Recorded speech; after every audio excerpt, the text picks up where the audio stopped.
Dear students, welcome to ಕಲರವ tutorials Chitradurga. Students, ಈ ವಿಡಿಯೋದಲ್ಲಿ ನಾವು ನಿಮಗೆ ವಿಜ್ಞಾನ ಪ್ರಶ್ನೆ ಪತ್ರಿಕೆಗೆ SSLC ಬೋರ್ಡ್ನಿಂದ ಬಿಡುಗಡೆ ಮಾಡಿರ್ತಕ್ಕಂತಹ ವಿಜ್ಞಾನ ಪ್ರಶ್ನೆ ಪತ್ರಿಕೆಗಳು, ಮಾದರಿ ಪ್ರಶ್ನೆ ಪತ್ರಿಕೆಗಳೇನಿದಾವೋ ಅದರ ಮಾದರಿ 1 ಮತ್ತು ಮಾದರಿ 2ರ ಪ್ರಶ್ನೆ ಪತ್ರಿಕೆಗೆ ಕೀ ಉತ್ತರಗಳನ್ನು ನಾವು ನಿಮಗೆ ನೀಡ್ತಾ ಇದ್ದೀವಿ. ಸೊ ಈ ಕೀ ಉತ್ತರಗಳನ್ನು ನೋಡಿಕೊಂಡು ನೀವು ಪೂರ್ವ ಸಿದ್ಧತಾ ಪರೀಕ್ಷೆ ಏನಿದೆಯಲ್ಲ ಅದಕ್ಕೆ ಮತ್ತು ಮುಖ್ಯ ಪರೀಕ್ಷೆ ಏನಿದೆಯಲ್ಲ ಅದಕ್ಕೆ ತಯಾರಿಯನ್ನು ನಡೆಸ್ಕೊಳ್ರಿ ಅಂತ ಹೇಳ್ತಾ ಬನ್ನಿ ನೋಡೋಣ ಈ ಒಂದು ಮಾದರಿ 1 ಮತ್ತು ಪ್ರಶ್ನೆ 2 ಪ್ರಶ್ನೆ ಪತ್ರಿಕೆಗಳ ಕೀ ಉತ್ತರಗಳು ಏನಿದೆ ಅಂತ. ಸ್ಟೂಡೆಂಟ್, ಅದಕ್ಕೂ ಮುಂಚೆ ನಮ್ಮ ಚಾನಲ್ಗೆ ನೀವು ಯಾರು ಸಬ್ಸ್ಕ್ರೈಬ್ ಆಗಿರಲಿಲ್ಲ ಅಂತಂದರೆ ಆದಷ್ಟು ಬೇಗ ಸಬ್ಸ್ಕ್ರೈಬ್ ಮಾಡಿಕೊಳ್ರಿ. ನಮ್ಮ ಚಾನಲಲ್ಲಿ ಎಲ್ಲ ವಿಷಯಗಳ SLCಗೆ ಸಂಬಂಧಪಟ್ಟಂತಹ ಎಲ್ಲ ವಿಷಯಗಳ ಒಂದು ಪ್ರಶ್ನೆ ಪತ್ರಿಕೆಗೆ ಕೀ ಉತ್ತರಗಳು ಲಭ್ಯ ಆಗ್ತಾ ಇದ್ದಾವೆ. ಕನ್ನಡ, ಇಂಗ್ಲೀಷ್, ಹಿಂದಿ, ಗಣಿತ, ವಿಜ್ಞಾನ, ಸಮಾಜ ಎಲ್ಲ ವಿಷಯಗಳ ಪ್ರಶ್ನೆ ಪತ್ರಿಕೆಗಳಿಗೆ ಕೀ ಉತ್ತರಗಳು ಇದ್ದಾವೆ. ಈಗ 2022, 23, 24 ಮತ್ತು 24-25ನೇ ಸಾಲಿನ ಪೂರ್ವ ಸಿದ್ಧತಾ ಪರೀಕ್ಷೆ ಇವೆಲ್ಲದ್ರದ್ದು ಸಹ ಪ್ರಶ್ನೆ ಪತ್ರಿಕೆಗಳಿಗೆ ಕೀ ಉತ್ತರಗಳನ್ನು ಮಾಡಿ ಹಾಕಿದ್ದೇವೆ. ಅದನ್ನು ಬಳಸ್ಕೊಂಡು ಉತ್ತಮ ಅಂಕಗಳನ್ನು ಗಳಿಸ್ರಿ ಅಂತ ಹೇಳ್ತಾ ಈಗ ನೋಡ್ತಾ ಹೋಗೋಣ ಈ ಒಂದು ವಿಜ್ಞಾನ ಮಾದರಿ 1 ಮತ್ತು 2 ಪ್ರಶ್ನೆ ಪತ್ರಿಕೆಗೆ ಕೀ ಉತ್ತರಗಳನ್ನು. ಇದರ ಜೊತೆಗೆ 3, 4 ಇನ್ನೊಂದು ವಿಡಿಯೋದಲ್ಲಿ ನಿಮಗೆ ನಾನು ಕೊಡ್ತಾ ಹೋಗ್ತೇನೆ. ಸೊ ಈಗ ನಾವು ನೋಡ್ತಾ ಹೋಗೋಣ. ಸೊ ಈ ಒಂದು ಪ್ರಶ್ನೆ ಪತ್ರಿಕೆಗೆ ಕೀ ಉತ್ತರ ಹೇಗಿದೆ ಅಂತ. ಇದು ಮಾದರಿ 1 ಪ್ರಶ್ನೆ ಪತ್ರಿಕೆ. ಇದರಲ್ಲಿ ಗೋಳೀಯ ದರ್ಪಣದ ಪ್ರತಿಫಲಿಸುವ ಮೇಲ್ಮೈನ ಕೇಂದ್ರ ಅಂತ ಇದೆ. ಆ್ಯಕ್ಚುಯಲ್ ಆಗಿ ಇಲ್ಲಿ ಒಂದು ಕನ್ಫ್ಯೂಷನ್ ಏನಾಗ್ತದಪ್ಪ ಅಂದರೆ, ಗೋಳೀಯ ದರ್ಪಣ ಅಂದರೆ ಒಂದು ಗೋಲಿ ಇರ್ತದಲ್ಲ ಆ ರೀತಿ, ಅದರ ಒಂದು ಕೇಂದ್ರ ಅಂತಂದಾಗ ಇಲ್ಲಿ ವಕ್ರತಾ ಕೇಂದ್ರ ಅನ್ನೋದು ಸರಿಯಾದಂತಹ ಉತ್ತರ ಆಗ್ತದೆ. ಭಾಳಷ್ಟು ಜನ ಇದನ್ನು ಧ್ರುವ ಅಂತ ಮಾಡ್ಕೊಂಡಿದ್ದಾರೆ.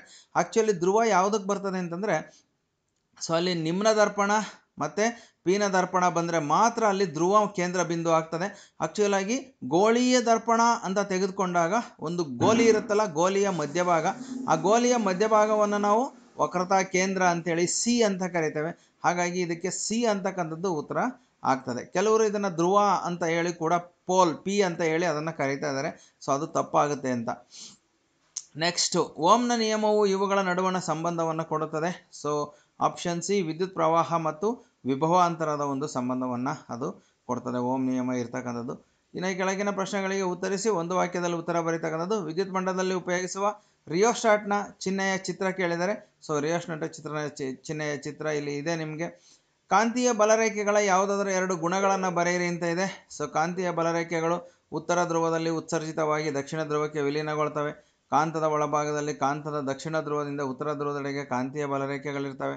ಕಾಂತೀಯ ಬಲರೇಖೆಗಳು ಆವೃತ ಜಾಲಗಳಾಗಿದ್ದಾವೆ. ಕಾಂತೀಯ ಬಲರೇಖೆಗಳ ದಟ್ಟಣೆ ಹೆಚ್ಚಾಗಿದ್ದಲ್ಲಿ ಕಾಂತಕ್ಷೇತ್ರದ ಬಲವೂ ಹೆಚ್ಚಾಗಿರ್ತದೆ. ಯಾವುದೇ 2 ಕಾಂತೀಯ ಬಲರೇಖೆಗಳು ಒಂದನ್ನೊಂದು ಛೇದಿಸುವುದಿಲ್ಲ. ಸೊ ಇದರಲ್ಲಿ ನೀವು ಯಾವುದಾದ್ರೂ ಒಂದು 2 ಬರೆದ್ರೆ ನಿಮಗೆ ಅಲ್ಲಿ ಅಂಕಗಳು ಸಿಗ್ತದೆ, 1 ಅಂಕ ಸಿಗ್ತದೆ. ಸೊ ವಿದ್ಯಾರ್ಥಿಗಳೇ, ಇದು ಕಾಂತೀಯ ಬಲರೇಖೆಗಳ ಒಂದು ಚಿತ್ರ ಇರ್ತಕ್ಕಂಥದ್ದು. ಸೊ ಈಗ ಏನೇನು ನಾನು ಗುಣಗಳನ್ನು ನಿಮಗೆ ತೋರಿಸಿದ್ನೋ ಅದೆಲ್ಲ ಗುಣಗಳು ಸಹ ಇದರಲ್ಲಿ ಇರ್ತವೆ. ಸೊ ಈ ರೀತಿಯ ಒಂದು ಚಿತ್ರವನ್ನು ಕಲ್ಪನೆ ಮಾಡಿಕೊಂಡು ನೀವು ಕಾಂತೀಯ ಬಲರೇಖೆಗಳ ಗುಣಗಳನ್ನು ಬರಿತಾ ಹೋಗ್ಬೋದು. ಸೊ ಈಗ ಮುಂದಿನ ಒಂದು 2 ಅಂಕದ ಪ್ರಶ್ನೆಗಳನ್ನು ನಾವು ನೋಡಿದ್ರೆ, ದೂರದೃಷ್ಟಿ ಎಂದರೇನು, ಈ ದೋಷ ಉಂಟಾಗಲು 2 ಕಾರಣಗಳನ್ನು ತಿಳಿಸಿ ಅಂತ ಇದೆ. ಸೊ ಯಾವ ವ್ಯಕ್ತಿಗೆ ದೂರದ ವಸ್ತುಗಳು ಸ್ಪಷ್ಟವಾಗಿ ಕಂಡು ಹತ್ತಿರದ ವಸ್ತುಗಳು ಸ್ಪಷ್ಟವಾಗಿ ಕಾಣದಿದ್ದರೆ ಅದನ್ನು ನಾವು ದೂರದೃಷ್ಟಿ ಅಂತೇಳಿ ಕರಿತೇವೆ.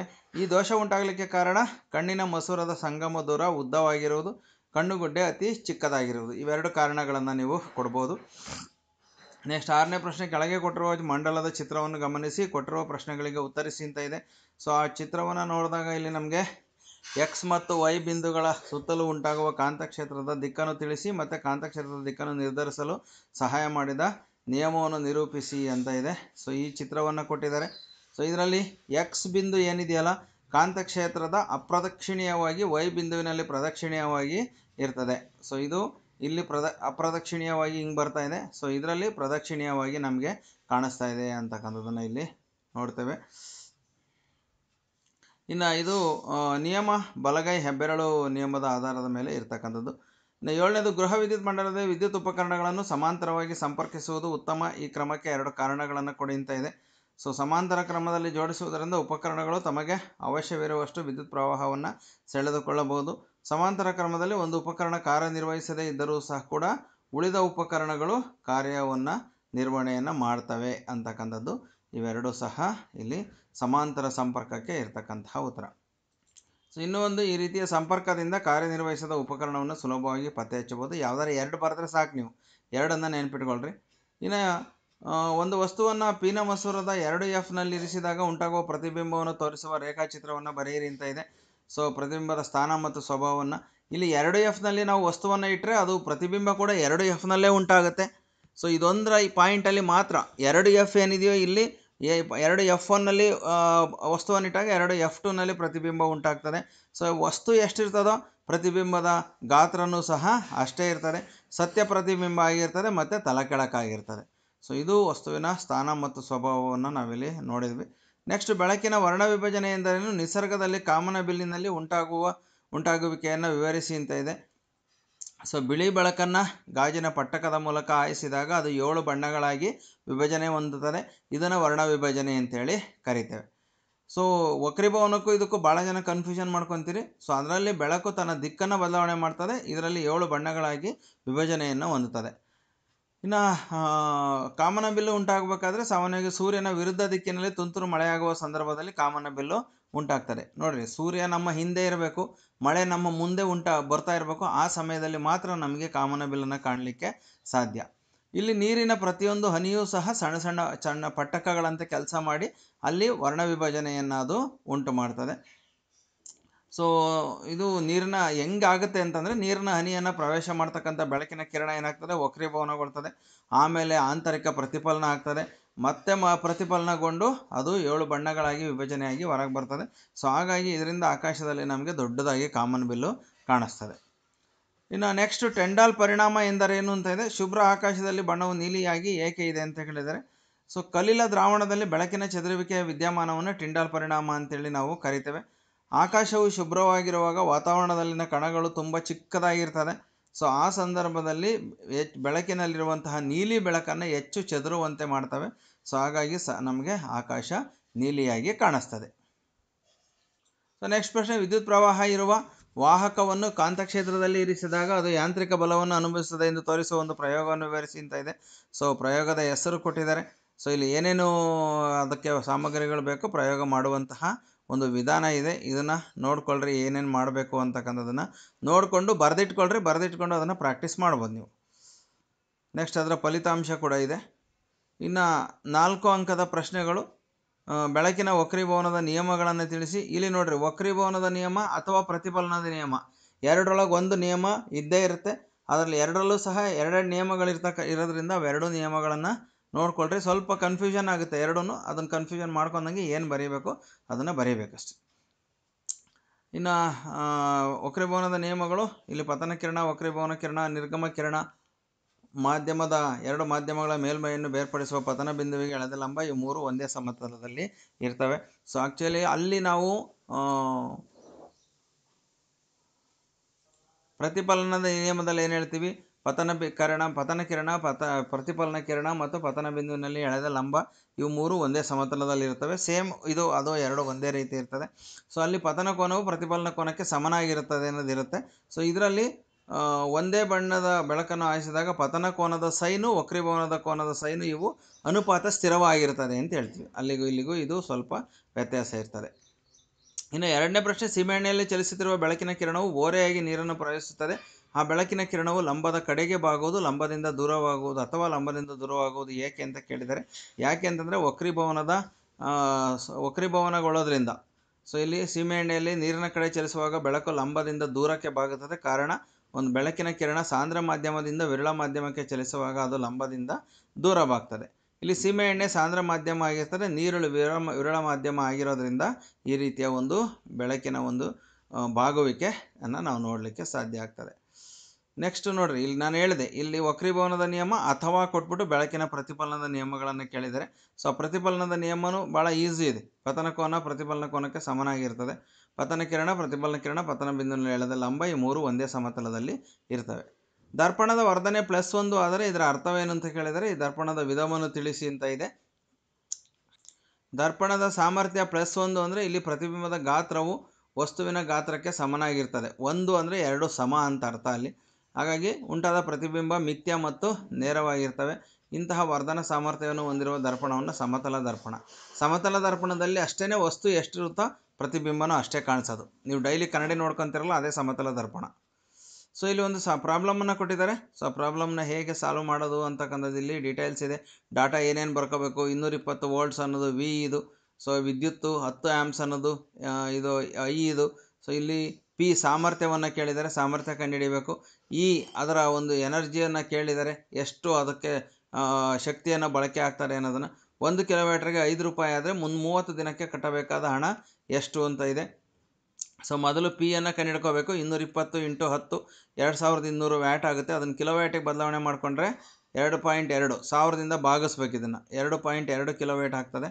ಸೊ ಬಳಕೆಯಾದ ಒಟ್ಟು ವಿದ್ಯುತ್ ಶಕ್ತಿ ಅಂದರೆ ಪಿ ಇಂಟು ಟಿ. ಈ 2.2 ಇಂಟು ಟೈಮು, ಎಷ್ಟು ಟೈಮ್ ಅದು ಬಳಸ್ತಾ ಇರ್ತಕ್ಕಂಥದ್ದಪ್ಪ ಅಂತಂದರೆ ಇಲ್ಲಿ ಇದರಲ್ಲಿದೆ ದಿನಕ್ಕೆ 8 ಗಂಟೆ ಅಂತ ಇದೆ. 8 ಗಂಟೆ 1 ತಿಂಗಳಿಗೆ ಅಂದರೆ 30 ದಿವಸ. ಅಷ್ಟನ್ನು ಗುಣಿಸಿದರೆ ನಮಗೆ 528 ಕಿಲೋವ್ಯಾಟ್ ಆಗುತ್ತೆ. 1 ಕಿಲೋವ್ಯಾಟ್ಗೆ 5 ರೂಪಾಯಿನಂತೆ ಕೊಟ್ಟಿದ್ದಾರೆ. ಇಂಟು 5 ಮಾಡಿಬಿಟ್ರೆ ನಮಗೆ 2640 ರೂಪಾಯಿ ವೆಚ್ಚ ಆಗ್ತದೆ. ಸೊ ಈ ಥರ ಇದನ್ನು ಲೆಕ್ಕವನ್ನು ಮಾಡೋದನ್ನು ಕಲ್ತ್ಕೋಬೇಕು. ನೆಕ್ಸ್ಟ್ ಪಾರ್ಟು ರಸಾಯನ ವಿಜ್ಞಾನ. ಸೊ ಇದನ್ನು ಪ್ರಶ್ನೆಗಳಿಗೆ ಉತ್ತರಗಳಿದೆ. ಇಲ್ಲಿ ನೀರಿನ ವಿದ್ಯುತ್ ವಿಭಜನೆ ಕ್ರಿಯೆಯಲ್ಲಿ ಹೈಡ್ರೋಜನ್ ಮತ್ತು ಆಕ್ಸಿಜನ್ ಅನಿಲಗಳು ಉಂಟಾಗುವ ಕ್ರಿಯೆ ಯಾವುದು ಅಂತ ಕೇಳಿದರೆ ಅಂತರುಷ್ಣಕ ಕ್ರಿಯೆ. ಸೊ ನೆಕ್ಸ್ಟು ಆಲ್ಕಿನ್ನ 5ನೇ ಸದಸ್ಯ ಅಣುವಿನಲ್ಲಿರುವ ಕಾರ್ಬನ್ ಮತ್ತು ಹೈಡ್ರೋಜನ್ ಪರಮಾಣುಗಳ ಸಂಖ್ಯೆ ಎಷ್ಟು ಅಂತ ಕೇಳಿದರೆ, ಆಲ್ಕೀನ್ ಅಂತ ಬಂದಾಗ ನಮಗಿಲ್ಲಿ ಸೂತ್ರ ಬರ್ತಕ್ಕಂಥ CN ಅಂದರೆ CnH2n ಬರುತ್ತೆ. ಸಿ ಎಷ್ಟಿರ್ತಾವೋ ಅದರ 2ರಷ್ಟು ಹೈಡ್ರೋಜನ್ ಪರಮಾಣುಗಳಿರ್ತವೆ. ಇಲ್ಲಿ 5 ಇಲ್ಲಿ 2 ಅಂತ ಹೇಳಿದರೆ 5ನೇ ಸದಸ್ಯ ಅಂತಕ್ಕಂಥದ್ರಿಂದ ಸೊ ಇಲ್ಲಿ ನೋಡ್ರಿ, ಇಲ್ಲಿ 5ನೇ ಸದಸ್ಯ ಅಂದರೆ ಕನ್ಫ್ಯೂಸ್ ಮಾಡ್ಕೋಬೇಡ್ರಿ. ಆಲ್ಕೇನ್ನ 5ನೇ ಸದಸ್ಯ ಅಂದರೆ 5 ಕಾರ್ಬನ್ ಪರಮಾಣು ಇರುತ್ತೆ. ಯಾಕೆಂದರೆ ಅಲ್ಲಿ ಸ್ಟಾರ್ಟ್ ಆಗೋದು ಮೀಥೇನಿಂದ ಸ್ಟಾರ್ಟ್ ಆಗುತ್ತೆ. Methane, ethane, propane, butane, pentane ಅದು 5ನೇ ಸದಸ್ಯ. ಆದರೆ ಆಲ್ಕೀನ್ನಲ್ಲಿ ಮೀಥೀನ್ ಇರಲ್ಲ, 1 ಕಾರ್ಬನ್ ಪರಮಾಣು ಇರಲ್ಲ. ಹಾಗಾಗಿ ಸ್ಟಾರ್ಟ್ ಆಗೋದು 2ನೇ ಕಾರ್ಬನ್ ಪರಮಾಣು ಇರೋದ್ರಿಂದ ಸ್ಟಾರ್ಟ್ ಆಗ್ತದೆ. ಹಾಗಾಗಿ 2, 3, 4, 5, 6 ಕಾರ್ಬನ್ ಪರಮಾಣು ಇರೋದೇ 5ನೇ ಸದಸ್ಯ. ಹಾಗಾಗಿ 5ನೇ ಸದಸ್ಯ ಅಂದರೆ 6 ಕಾರ್ಬನ್ ಪರಮಾಣು ಇರುತ್ತೆ. ಅದರ ಡಬಲ್ನಷ್ಟು ಹೈಡ್ರೋಜನ್ ಇರೋದು 6 ಮತ್ತು 12. ಹಾಗಾಗಿ ಆಪ್ಷನ್ ಸಿ ಅಂತಕ್ಕಂಥದ್ದು ಉತ್ತರ. ಇಲ್ಲಿ ಏನದು ತಪ್ಪಾಗಿದೆ. ಆಪ್ಷನ್ ಸಿ 6 ಮತ್ತು 12 ಅಂತಕ್ಕಂಥದ್ದು. ಸೊ ನೆಕ್ಸ್ಟು ಕಾರ್ಬನ್ ಇತರೆ ಕಾರ್ಬನ್ ಪರಮಾಣುಗಳೊಂದಿಗೆ ಬಂಧವನ್ನು ಏರ್ಪಡಿಸಿಕೊಂಡು ಬೃಹತ್ ಅಣುಗಳನ್ನು ಉಂಟು ಮಾಡಬಹುದಾದ ಕಾರ್ಬನ್ನಿನ ಗುಣವನ್ನು ನಾವು ಏನಂತ ಕರಿತೀವಿ ಅಂತ ಕೊಟ್ಟಿದ್ದಾರೆ. ಇಲ್ಲಿ ಬಹುರೂಪತೆ, ಕೆಟನೀಕರಣ ಮತ್ತು ಇನ್ನೆರಡು ಆಪ್ಷನ್ಸು ಐಸೋಮಾರ್ಫಿಸಮ್ ಮತ್ತು ಆದೇಶನ ಅಂತ ಇದೆ. ಆ್ಯಕ್ಚುಲಿ ಅದನ್ನು ಕೆಟನೀಕರಣ ಅಂತ ಕರಿತೀವಿ. ಕಾರ್ಬನ್ನು ಬಂಧಗಳನ್ನು ತನ್ನ ಕಾರ್ಬನ್ ಜೊತೆಗೇ ಬೇಕಾದಷ್ಟು ಉದ್ದದ ಕಾರ್ಬನ್ ಚೈನನ್ನು ಅದು ಉಂಟು ಮಾಡ್ತಾರೆ, ಸರಪಳಿಯನ್ನು. ಅದನ್ನು ಕೆಟನೀಕರಣ ಅಂತ ಕರಿತೀವಿ. ಕಮಟವಿಕೆಯನ್ನು ಹೇಗೆ ತಡೆಯಲಾಗುತ್ತದೆ? ಇನ್ನು ಪ್ರತಿ ಉತ್ಕರ್ಷಣ ಕಾರ್ಯಗಳನ್ನು ಬಳಸ್ತೀವಿ. ಆಮೇಲೆ ಗಾಳಿ ಪ್ರವೇಶಿಸದಂತೆ ಪ್ಯಾಕೆಟ್ನಲ್ಲಿ ಆಹಾರವನ್ನು ಟೈಟ್ ಪ್ಯಾಕ್ ಮಾಡ್ತೇವೆ. ಅದನ್ನು ಕಮಟವಿಕೆಯನ್ನು ತಡಿಬೋದು 1 ಅಂಕಕ್ಕೆ. ಆಮ್ಲಶಾಮಕದ pH ಮೌಲ್ಯ 7ಕ್ಕಿಂತ ಹೆಚ್ಚು ಕಾರಣ ಕೊಡಿ ಅಂತ ಇದೆ. ಆಮ್ಲಶಾಮಕ ಅಂದರೆ ಅದು ಪ್ರತ್ಯಾಮ್ಲೀಯ ಆಗಿರಬೇಕು. ಪ್ರತ್ಯಾಮ್ಲೀಯ ಆಗಿದ್ದರೆ ಮಾತ್ರ 7ಕ್ಕಿಂತ ಜಾಸ್ತಿನೇ ಇರ್ತದೆ ಎಲ್ಲ ಪ್ರತ್ಯಾಮ್ಲಗಳು ಸಹ. ಆದ್ದರಿಂದ ಅದರ ಒಂದು ಪ್ರತ್ಯಾಮ್ಲೀಯ ದ್ರಾವಣದ್ದು ಯಾವಾಗಲೂ 7ಕ್ಕಿಂತ ಹೆಚ್ಚಾಗಿರ್ತದೆ. ಇಥೆನಾಲನ್ನು ಇಥೆನಾಯಿಕ್ ಆಮ್ಲವಾಗಿ ಪರಿವರ್ತಿಸುವುದನ್ನು ಉತ್ಕರ್ಷಣ ಕ್ರಿಯೆ ಎನ್ನುತ್ತಾರೆ ಅಂತ ಕೇಳಿದ್ದಾರೆ. ಇಲ್ಲಿ ಇಥೆನಾಲ್ ಆಮ್ಲಜನಕವನ್ನು ಪಡೆದುಕೊಂಡು ಇಥೆನಾಯಿಕ್ ಆಮ್ಲವಾಗಿ ಪರಿವರ್ತನೆ ಆಗ್ತದೆ. ಯಾವುದೇ ಕ್ರಿಯೆಯಲ್ಲಿ ಒಂದು ಸಂಯುಕ್ತ ಆಮ್ಲಜನಕವನ್ನು ಪಡೆದುಕೊಂಡ್ರೆ ಅದನ್ನು ನಾವು ಉತ್ಕರ್ಷಣ ಕ್ರಿಯೆ ಅಂತ ಕರಿತೀವಿ. ಅದಕ್ಕೋಸ್ಕರ ಅದನ್ನು ಉತ್ಕರ್ಷಣ ಕ್ರಿಯೆ ಅಂತ ಕರೆದಿದ್ದಾರೆ ಅಷ್ಟೆ. ನೆಕ್ಸ್ಟ್, ರಚನಾ ಸಮಾಂಗಿಗಳು ಎಂದರೇನು? ಬ್ಯೂಟೇನ್ನ ರಚನಾ ಸಮಾಂಗಿಗಳನ್ನು ಬರೆಯಿರಿ ಅಂತ. ನೋಡ್ರಿ, ಒಂದೇ ಅಣುಸೂತ್ರ ಇರಬೇಕು, ಬೇರೆ ಬೇರೆ ರಚನಾ ಸೂತ್ರ ಇರಬೇಕು. ಸೊ ಇಲ್ಲಿ ನೋಡ್ರಿ, ಇವೆರಡು ಎನ್ ಬ್ಯೂಟೇನು ಮತ್ತು ಐಸೋಬ್ಯೂಟೇನ್ ಇವೆರಡಕ್ಕೂ ಒಂದೇ ಅಣುಸೂತ್ರ. ನೋಡ್ರಿ, ಸಿ ಎಷ್ಟಿದೆ? 4. ಎಚ್ ಎಷ್ಟಿದೆಯಪ್ಪ ಅಂದರೆ 10 ಇದೆ. C4H10 ಇದೆ.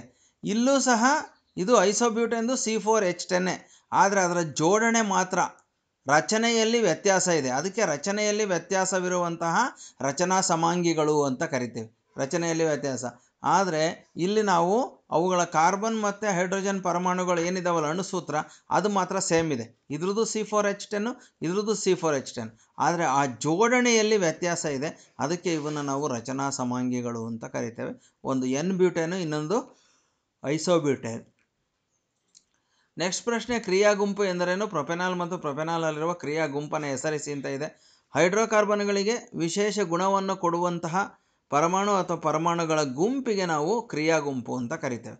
ಈಗೇನು ನೋಡಿದ್ವಲ್ಲ ಇಲ್ಲಿ ಎನ್ ಬ್ಯೂಟೇನ್ ಐಸೋಬ್ಯೂಟೇನ್ ಇದ್ರ ಜೊತೆಗೆ ಕೊನೆಯಲ್ಲಿ ಯಾವುದೋ ಒಂದು ಕ್ರಿಯಾ ಗುಂಪು ಸೇರ್ಕೊತದೆ. ಸೊ ಅಂಥ ಕ್ರಿಯಾ ಗುಂಪುಗಳು ಪ್ರೊಪೆನಾಲ್ದು CHO. ಸೊ ಇಲ್ಲಿ ಪ್ರೊಪೆನಾಲ್ದು OH ಇವೆರಡೂ ಸಹ ಕ್ರಿಯಾ ಗುಂಪುಗಳನ್ನು ಇಲ್ಲಿ ಕೊಟ್ಟಿರ್ತಕ್ಕಂಥದ್ದು.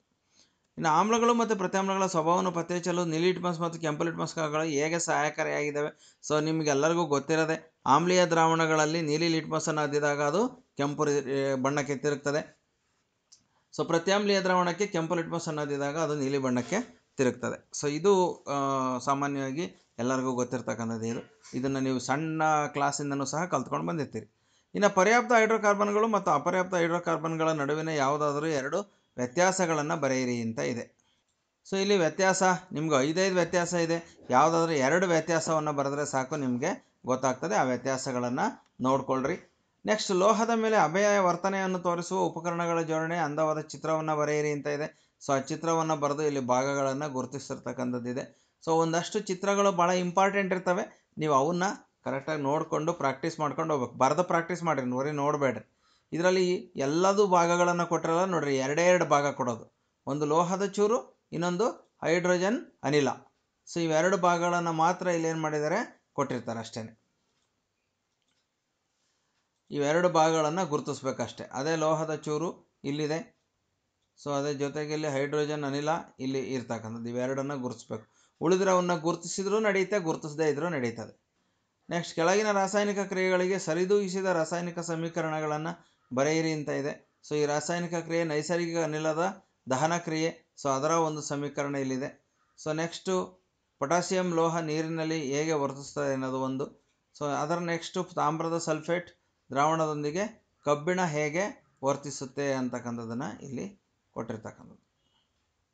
ಸೊ ಓಕೆ, ಇವು ಮೂರಕ್ಕೂ ಸಹ 3 ರಾಸಾಯನಿಕ ಸಮೀಕರಣಗಳು ಇಲ್ಲಿದೆ. ಅಥವಾ ಪ್ರಶ್ನೆ ಇದೆ ಒಂದು, ಬೇರಿಯಂ ಕ್ಲೋರೈಡ್ ದ್ರಾವಣವು ಅಲ್ಯೂಮಿನಿಯಂ ಸಲ್ಫೇಟ್ ದ್ರಾವಣದೊಂದಿಗೆ ವರ್ತಿಸುವ ಕ್ರಿಯೆಯು ಯಾವ ವಿಧದ ರಾಸಾಯನಿಕ ಕ್ರಿಯೆಯಾಗಿದೆ ಅಂತ ಇದೆ. ಸೊ ಇಲ್ಲಿ ಇದು ದ್ವಿಸ್ಥಾನಪಲ್ಲಟ ಕ್ರಿಯೆ. ಯಾಕೆಂದರೆ ಬೇರಿಯಂ ಅಂತಕ್ಕಂಥದ್ದು ಏನು ಮಾಡ್ತದಪ್ಪ ಅಂತಂದರೆ ಸಲ್ಫೇಟ್ ಜೊತೆಗೆ ಸೇರ್ಕೊಂತದೆ. ಸೊ ಅದೇ ಇಲ್ಲಿ ನೆಕ್ಸ್ಟು ಕ್ಲೋರಿನ್ ಅನ್ನೋದು ಏನು ಮಾಡ್ತದಪ್ಪ ಅಂದರೆ ಅಲ್ಯೂಮಿನಿಯಂ ಜೊತೆಗೆ ಸೇರ್ಕೊತದೆ. ಸೊ ಅವೆರಡೂ ಸಹ ಎಕ್ಸ್ಚೇಂಜ್ ಮಾಡ್ಕೊತವೆ. ಹಾಗಾಗಿ ದ್ವಿಸ್ಥಾನಪಲ್ಲಟ, 2 ಸ್ಥಾನಪಲ್ಲಟ ಆಗೋದ್ರಿಂದ ಅದನ್ನು ದ್ವಿಸ್ಥಾನಪಲ್ಲಟ ಕ್ರಿಯೆ ಅಂತೇಳಿ ಕರಿತೇವೆ. Next question, sodium hydroxide, calcium hydroxide, H2 hydrogen ಮತ್ತು ಕ್ಲೋರಿನ್ಗಳನ್ನು ನಿಮಗೆ ನೀಡಲಾಗಿದೆ. ಇವುಗಳಲ್ಲಿ ಯಾವ ವಸ್ತುಗಳನ್ನು ಆಯ್ಕೆ ಮಾಡಿಕೊಂಡು ಬ್ಲೀಚಿಂಗ್ ಪುಡಿಯನ್ನು ತಯಾರಿಸುವಿರಿ ಅಂತ ಇದೆ. ಸೊ ಬ್ಲೀಚಿಂಗ್ ಪುಡಿ ತಯಾರಿಸಬೇಕು ಅಂತಂದರೆ ಇಲ್ಲಿ ನಮಗೆ CaOH ಟ್ವೈಸ್ ಅಂತಕ್ಕಂಥದ್ದು, ಅರಳಿದ ಸುಣ್ಣ ಮತ್ತು ಕ್ಲೋರಿನ್ ಇವೆರಡನ್ನೂ ಬಳಸ್ಕೊಂಡು ಬ್ಲೀಚಿಂಗ್ ಪುಡಿಯನ್ನು ತಯಾರಿಸ್ಬೋದು. ಸೊ ಅದರ ರಾಸಾಯನಿಕ ಅಣುಸೂತ್ರ ಯಾವುದಪ್ಪ ಅಂದರೆ CaOCl2 ಅಂತಕ್ಕಂಥದ್ದು. ರಾಸಾಯನಿಕ ಹೆಸರು ಕ್ಯಾಲ್ಸಿಯಂ ಆಕ್ಸಿಕ್ಲೋರೈಡ್ ಅಂತ. ಇನ್ನು ಬ್ಲೀಚಿಂಗ್ ಪುಡಿ ಅಥವಾ ಚಲುವೆ ಪುಡಿಯ ಉಪಯೋಗಗಳನ್ನು ತಿಳಿಸಿ ಅಂತ ಇದೆ. ಕಾಗದ, ಬಟ್ಟೆ, ಮರದ ತಿರುಳನ್ನು ಚಲುವೆಗೊಳಿಸಲು ಅಂದರೆ ಅದನ್ನು ವಾಶ್ ಮಾಡಲಿಕ್ಕೆ ಅಂತ ಬಳಸ್ತಾರೆ. ನೆಕ್ಸ್ಟ್, ಈಜುಕೊಳ ಶುದ್ಧೀಕರಿಸಲು, ಕಾರ್ಖಾನೆಗಳಲ್ಲಿ ಉತ್ಕರ್ಷಣಕಾರಿಯಾಗಿ, ಮನೆಗಳಲ್ಲಿ ಸ್ವಚ್ಛಕಾರಕವಾಗಿ, ಕೀಟನಾಶಕವಾಗಿ ಬಳಸ್ತಾರೆ. ಇನ್ನು ಸತುವಿನ ಸಲ್ಫೈಡ್, ಅದರಿಂದ ಸತುವಿನ ಉದ್ಧರಣೆಯನ್ನು ವಿವರಿಸಿ ಅಂತ ಇದೆ. ಸೊ ಎಲೆಕ್ಟ್ರಾನಿಕ್ ವರ್ಗಾವಣೆಯಿಂದ ಸೋಡಿಯಂ ಕ್ಲೋರೈಡ್ ಅಣು ಉಂಟಾಗುವಿಕೆಯನ್ನು ತೋರಿಸಿ ಅಂತ ಇದೆ. ಸೊ ಅದರ ಉದ್ಧರಣೆಯನ್ನು ಕಂಪ್ಲೀಟ್ ಡೀಟೇಲ್ಸ್ ಇಲ್ಲಿದೆ. ಸತುವಿನ ಉದ್ಧರಣೆ ಹೇಗಾಗುತ್ತೆ ಅಂತಕ್ಕಂಥದ್ದನ್ನು ನೋಡ್ಕೊಳ್ರಿ. ನೆಕ್ಸ್ಟ್, ಎಲೆಕ್ಟ್ರಾನಿಕ್ ವರ್ಗಾವಣೆಯಿಂದ ಸೋಡಿಯಂ ಕ್ಲೋರೈಡ್ ಅಣುವಿನ ಉಂಟಾಗುವಿಕೆ ಹೇಗೆ ಉಂಟಾಗುತ್ತೆ ಅನ್ನೋದನ್ನು ಇಲ್ಲಿ ಕೊಟ್ಟಿದ್ದಾರೆ, ಅದನ್ನು ನೋಡ್ಕೋಬೇಕು. ನೆಕ್ಸ್ಟು, ಜೀವವಿಜ್ಞಾನ. ಪ್ಲಾಸ್ಮೋಡಿಯಂನಲ್ಲಿ ಸಂತಾನೋತ್ಪತ್ತಿಯ ಕ್ರಿಯೆಯ ವಿಧ ಯಾವುದು ಅಂತ ಕೇಳಿದರೆ ಬಹುವಿದಳನ ಅಂತಕ್ಕಂಥದ್ದು. ಇನ್ನು ಪೈರುವೇಟ್ ಸ್ನಾಯುಗಳಲ್ಲಿ ಇಲ್ಲಿ X ಇದೆ. X ಏನನ್ನು ಪ್ರತಿನಿಧಿಸುತ್ತೆ ಅಂತ ಇದೆ. ಸೊ X ಇಲ್ಲಿ ಲ್ಯಾಕ್ಟಿಕ್ ಆಮ್ಲವನ್ನು ಉತ್ಪತ್ತಿ ಮಾಡ್ತಾರೆ. ಯಾಕೆಂದರೆ ಆಮ್ಲಜನಕ ರಹಿತ ಉಸಿರಾಟ, ಆಮ್ಲಜನಕ ಇಲ್ಲದೆ ಇಲ್ಲಿ ಆಬ್ಸೆಂಟ್ನಲ್ಲಿ ಇದು ಉತ್ಪತ್ತಿ ಆಗೋದ್ರಿಂದ ಇಲ್ಲಿ ಲ್ಯಾಕ್ಟಿಕ್ ಆಮ್ಲ ಉತ್ಪತ್ತಿ ಆಗ್ತದೆ. ಚಿತ್ರ A ಮತ್ತು B ಯಲ್ಲಿ ಕೊಟ್ಟಿರುವ ಸ್ತ್ರೀ ಸಂತಾನೋತ್ಪತ್ತಿ ವ್ಯೂಹದ ರಚನೆಗಳನ್ನು ಗಮನಿಸಿ. ಈ ಚಿತ್ರಗಳಿಗೆ ಸಂಬಂಧಿಸಿದಂಥ ಸರಿಯಾದ ಹೇಳಿಕೆ. 2 ರಚನೆಗಳಲ್ಲಿಯೂ ಅಂಡಾಣುವಿನ ನಿಷೇಚನ ಸಾಧ್ಯವಿದೆ ಅಂತ ಕೊಟ್ಟಿದ್ದಾರೆ. ಸೊ ಇದರಲ್ಲಿ ಇದು ಸಾಧ್ಯ ಇಲ್ಲ, ಯಾಕೆಂದರೆ ಇದು ಆಲ್ರೆಡಿ ಇಲ್ಲಿ 2 ಕಟ್ಟಾಗಿದೆ ಈ ನಾಳಗಳು. ಸೊ ಚಿತ್ರ B ರಚನೆಯಲ್ಲಿ ಮಾತ್ರ ಅಂಡಾಣುವಿನ ನಿಷೇಚನ ಸಾಧ್ಯವಿದೆ, ಇದರಲ್ಲಿ ಸಾಧ್ಯ ಇಲ್ಲ ಅಂತ ಈಗ ತಾನೇ ಹೇಳಿದ್ದೀನಿ ನಾನು. A ರಚನೆಯಲ್ಲಿ ಮಾತ್ರ ಅಂಡಾಣುವಿನ ನಿಷೇಚನ ಸಾಧ್ಯ ಇದೆ, ಇದರಲ್ಲಿ ಸಾಧ್ಯ ಇದೆ. ಎರಡು ತಿಂಗಳಲ್ಲಿಯೂ ಅಂಡಾಣುವಿನ ನಿಷೇಚನ ಸಾಧ್ಯವಿಲ್ಲ ಅಂತ ಕೊಟ್ಟಿದ್ದಾರೆ. ಸೊ 2 ತಿಂಗಳಲ್ಲ, ಇದು 2 ರಚನೆಯಲ್ಲಿ ಅಂತ ಬರಬೇಕಾಯಿತು. 2 ರಚನೆಯಲ್ಲಿ ಸಾಧ್ಯ ಇಲ್ಲ ಅಂತ ಕೊಟ್ಟಿದ್ದಾರೆ. ಆದರೆ ಕರೆಕ್ಟಾಗಿರೋದು ಏನಲ್ಲಿ ಮಾತ್ರ ಅಂಡಾಣುವಿನ ನಿಷೇಚನ ಸಾಧ್ಯ ಇರತಕ್ಕಂಥದ್ದು. ಹಾಗಾಗಿ ಚಿತ್ರ ಎ ರಚನೆಯಲ್ಲಿ ಮಾತ್ರ ಅಂಡಾಣುವಿನ ನಿಷೇಚನ ಸಾಧ್ಯ ಇದೆ. ಇಲ್ಲಿ ಆಪ್ಷನ್ ಎ ಅಂತ ಬಂದ್ಬಿಟ್ಟಿದೆ, ಎ ಅಲ್ಲ, ಇದು ಸಿ ಇದು. ನೆಕ್ಸ್ಟು ಪತ್ರರಂಧ್ರದ ಚಿತ್ರ ಬರೆದು ಭಾಗಗಳನ್ನು ಗುರುತಿಸಿ ಅಂತ ಇದೆ. ನೀವೇನು ಹಿಂಗೆ ಕಲರ್ ತುಂಬಕ್ಕಾಗಲ್ಲ, ಪತ್ರರಂಧ್ರದ ಚಿತ್ರವನ್ನು ಮಾತ್ರ ನೀವೇನು ಮಾಡ್ಬೋದು, ಬರೆದು ಇಲ್ಲಿ ಭಾಗವನ್ನು ಗುರುತಿಸ್ರಿ. ಇನ್ನು ಲೈಂಗಿಕ ಸಂತಾನೋತ್ಪತ್ತಿ ಹೆಚ್ಚು ವಿಭಿನ್ನತೆಗಳು ಉಂಟಾಗುತ್ತದೆ. ಕಾರಣ ಏನಪ್ಪ ಅಂತಂದರೆ ಇಲ್ಲಿ ಕಾರಣವನ್ನು ನೋಡ್ಕೊಳ್ರಿ. 2 ಪೋಷಕ ಜೀವಿಗಳ ಅನುವಂಶೀಯ ವಸ್ತು ಸಂಯೋಗವಾಗುವುದರಿಂದ ಭಿನ್ನತೆಗಳು ಜಾಸ್ತಿ ಆಗ್ತಾ ಹೋಗ್ತಾವೆ ಅಷ್ಟೇ. ಜೈವಿಕ ವಿಘಟನೆಯಲ್ಲದ ವಸ್ತುಗಳ ಬಳಕೆಯನ್ನು ಮಿತಗೊಳಿಸಬೇಕು. ಯಾಕೆ ಅಂತಂದರೆ ಅವು ಒಂದು ಸಲ ಈ ಜೈವಿಕ ವಿಘಟನೆ ಆಗಲಿಲ್ಲ ಅಂತಂದರೆ ಹಂಗೆ ಭೂಮಿನಲ್ಲಿ ಉಳಿತಾ ಹೋಗ್ತದೆ, ಮಲಿನತೆ ಕೂಡ ಜಾಸ್ತಿ ಆಗ್ತಾ ಹೋಗ್ತದೆ, ಜೈವಿಕ ಸಂವರ್ಧನೆ ಜಾಸ್ತಿ ಆಗುತ್ತೆ. ಅದಕ್ಕೋಸ್ಕರ ಅಂಥವುಗಳ ಬಳಕೆಯನ್ನು ನಾವು ಮಿತಗೊಳಿಸಬೇಕಾಗ್ತದೆ. ನೆಕ್ಸ್ಟ್, ಓಝೋನ್ ಪದರವು ಹೇಗೆ ಉಂಟಾಗಿದೆ, ಅದು ಅಗತ್ಯವಾದಂತಹ ನಮಗೆ ಅಗತ್ಯ ಯಾಕೆ? ಸೊ ಓಝೋನ್ ಪದರ ಉಂಟಾಗಿರ್ತಕ್ಕಂಥದ್ದು ಆಕ್ಸಿಜನ್ ಅದು ಹೆಚ್ಚಾಗಿ ಆಕ್ಸಿಜನ್ ಆಗಿ ಅದರಿಂದ ಒಂದು ಪರಮಾಣು ವಿಭಜನೆಗೊಂಡು ಆಕ್ಸಿಜನ್ನ 3 ಪರಮಾಣುಗಳಾಗಿ ಅದು ಓಝೋನ್ ಪದರ ಉಂಟಾಗಿರ್ತಕ್ಕಂಥದ್ದು. ಇನ್ನು ಸೂರ್ಯನಿಂದ ಬರ್ತಕ್ಕಂತಹ ಅಪಾಯಕಾರಿ ವಿಕಿರಣಗಳನ್ನು ಏನು ಮಾಡ್ತದೆ, ಅದು ತಡೀತದೆ ಭೂಮಿಗೆ ಬರದಾಗೆ. ಹಾಗಾಗಿ ಭೂಮಿಯ ಮೇಲೆ ಜೀವಿಗಳು ಬದುಕಿರೋದಕ್ಕೆ ಸಾಧ್ಯ ಇಲ್ಲ. ಅಂದಿದ್ರೆ ಎಲ್ಲ ಇವು ಜೀವಿಗಳು ಸಹ ಸುಟ್ಟೋಗಿರ್ತಕ್ಕಂಥದ್ದು. ಇನ್ನು ಜಲಪರಿಸ್ಥಿತಿಯ ವ್ಯವಸ್ಥೆಯು ಆಹಾರ ಸರಪಳಿಗೆ ಒಂದು ಉದಾಹರಣೆ ಕೊಡಿ ಅಂತ ಇದೆ. ಸಸ್ಯಗಳು, ಚಿಕ್ಕ ಮೀನು, ದೊಡ್ಡ ಮೀನು ಮತ್ತು ತಿಮಿಂಗಲ. 3ನೇ ಪೋಷಣ ಸ್ತರದಲ್ಲಿರುವ ಸಂಖ್ಯೆ ಹೆಚ್ಚಾದರೆ ಏನಾಗುತ್ತೆ ಅಂತ ಕೇಳಿದರೆ, ನೋಡಿ 3ನೇ ಪೋಷಣ ಸ್ತರದಲ್ಲಿ ದೊಡ್ಡ ಮೀನುಗಳಿದ್ದಾವೆ. ಏನಾದರೂ ಜಾಸ್ತಿ ಆಯಿತು ಅಂದರೆ ಏನಾಗ್ತದೆ, ಈ 2ನೇ ಪೋಷಣ ಸ್ತರದಲ್ಲಿರುವ ಸಂಖ್ಯೆ ಕಡಿಮೆ ಆಗುತ್ತೆ. ಸೊ ಇದು ಸಂಖ್ಯೆ ಕಡಿಮೆ ಆಯಿತು ಅಂದಾಗ ಸಸ್ಯಗಳು ಜಾಸ್ತಿ ಆಗ್ತವೆ. ಇಡೀ ಆ ಒಂದು ವ್ಯವಸ್ಥೆ ತುಂಬ ಸಸ್ಯಗಳೇ ಜಾಸ್ತಿ ಆಗ್ಬಿಡ್ತವೆ. ಸೊ ಹಾಗಾಗಿ ಒಂದು ಕಡಿಮೆ ಆಯಿತು ಅಂದರೂ ಮತ್ತೊಂದರ ಮೇಲೆ ಅದು ಪರಿಣಾಮ ಬೀರ್ತದೆ.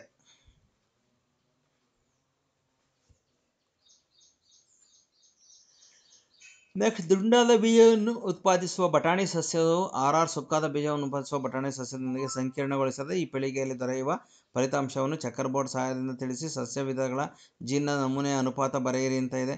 ಸೊ ಅನುಪಾತವನ್ನು ಇಲ್ಲಿ ಬರೆದು ತೋರಿಸಲಾಗಿದೆ. ಇದನ್ನು ಕ್ಲೀನಾಗಿ ನೋಡಿಕೊಂಡು ಪ್ರಾಕ್ಟೀಸನ್ನು ಮಾಡಿರಿ.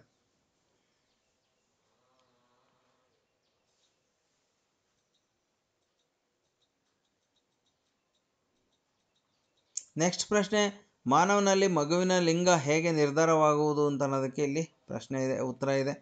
ಅದೇ ರೀತಿ ಮುಂದಿನ ಪೀಳಿಗೆಯ ಪ್ರಜನನ ಕೋಶಗಳಿಗೆ ಪೋಷಕ ಜೀವಿಯ ಗುಣಗಳು ಸ್ವತಂತ್ರವಾಗಿ ಅನುವಂಶೀಯವಾಗುತ್ತವೆ. ಮೆಂಡಲ್ನ ಪ್ರಯೋಗವನ್ನು ವಿವರಿಸಿ ಅಂತ ಇದೆ.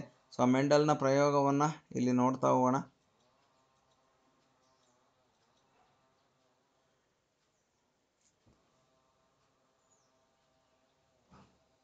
ಸೊ ಇದರಲ್ಲಿ 2 ಅಂಶಗಳನ್ನು ನೋಡಿದ್ವಿ ನಾವು, ಮುಂದಿಂದು 3 ಮತ್ತು 4. ಇವೆಲ್ಲ ಅಂಶಗಳನ್ನು ನೆನ್ಪಿಟ್ಕೊಂಡು ನೀವಲ್ಲಿ ಬರೀಬೇಕು. ನೆಕ್ಸ್ಟ್ 35ನೇ ಪ್ರಶ್ನೆ, ನಿರ್ದಿಷ್ಟ ದಿಕ್ಕಿನ ಕಡೆಗೆ ಬಳ್ಳಿ ಸಸ್ಯಗಳ ತೋರಿಕೆ ಚಲನೆಯಲ್ಲಿ ದ್ವಿತೀಯ ಅನುವರ್ತನೆ, ಸ್ಪಷ್ಟಾನುವರ್ತನೆ, ರಾಸಾಯನಿಕ ಅನುವರ್ತನೆಗಳು ಹೇಗೆ ಸಮನ್ವಯಗೊಂಡಿವೆ ಅಂತಿದ್ದಾರೆ. ಸೊ ಅದಕ್ಕೆ ಡೀಟೇಲ್ ಎಕ್ಸ್ಪ್ಲನೇಷನ್ ಇದೆ.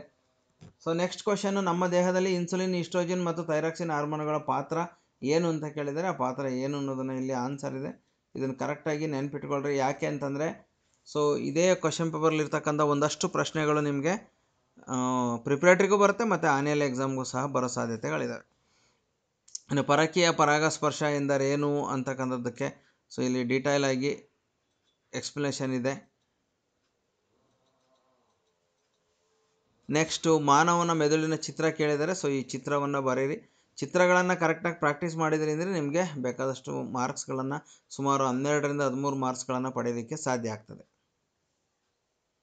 ಸೊ ನೆಕ್ಸ್ಟ್, ಈ ಕೆಳಗಿನ ಪ್ರಶ್ನೆಗಳಿಗೆ ಉತ್ತರಿಸಿ ಅಂತ ಇದೆ. 38ನೇ ಪ್ರಶ್ನೆ, ಸಣ್ಣ ಕರಳಿನಲ್ಲಿ ನಡೆಯುವಂತಹ ಜೀರ್ಣಕ್ರಿಯೆಯನ್ನು ಇಲ್ಲಿ ಕೇಳಿದರೆ, ಹಾಗಾಗಿ ಆ ಜೀರ್ಣಕ್ರಿಯೆಯ ಪೂರ್ಣ ಚಿತ್ರಣ ಇಲ್ಲಿದೆ.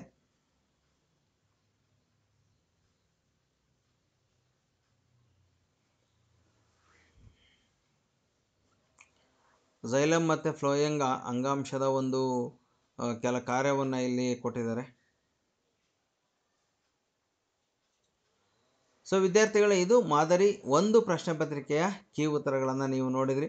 ಸೊ ಮಾದರಿ 2ರ ಪ್ರಶ್ನೆ ಪತ್ರಿಕೆಯ ಕೀ ಉತ್ತರಗಳನ್ನು ಸಹ ಈಗ ನೋಡ್ತಾ ಹೋಗೋಣ. ಸೊ ಅದನ್ನು ತೋರಿಸ್ತಾ ಹೋಗ್ತೀನಿ, ನೋಡ್ತಾ ಹೋಗ್ರಿ, ನೀವೇ ಆನ್ಸರ್ನ ಪ್ರಾಕ್ಟೀಸ್ ಮಾಡ್ಬೋದು. ಮಾದರಿ 2ರ ಪ್ರಶ್ನೆ ಪತ್ರಿಕೆಯ ಕೀ ಉತ್ತರಗಳು ಈ ರೀತಿ ಇದೆ, ನೋಡ್ಕೊತಾ ಹೋಗ್ರಿ.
ಸೊ ವಿದ್ಯಾರ್ಥಿಗಳೇ, ಇದು ವಿಜ್ಞಾನ ವಿಷಯಕ್ಕೆ ಸಂಬಂಧಪಟ್ಟಂತೆ 2 ಮಾದರಿಗಳನ್ನು ನಿಮಗೆ ಮಾದರಿ ಪ್ರಶ್ನೆ ಪತ್ರಿಕೆಗಳಿಗೆ ಕೀ ಉತ್ತರಗಳನ್ನು ನೀಡಿದ್ದೇನೆ. ಈ ಉತ್ತರಗಳನ್ನು ನೋಡಿ ತಯಾರಿಯನ್ನು ನಡೆಸ್ಕೊಳ್ರಿ. ಸೊ ಇದರ ನಂತರ ನಿಮಗೆ 3 ಮತ್ತು 4ನೇ ಮಾದರಿ ಪ್ರಶ್ನೆ ಪತ್ರಿಕೆಗಳ ಕೀ ಉತ್ತರಗಳನ್ನು ಸಹ ಹಾಕ್ತಾ ಇದ್ದೇನೆ.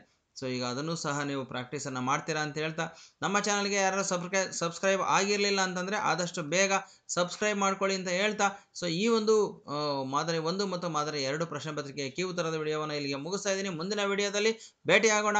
ಧನ್ಯವಾದಗಳು.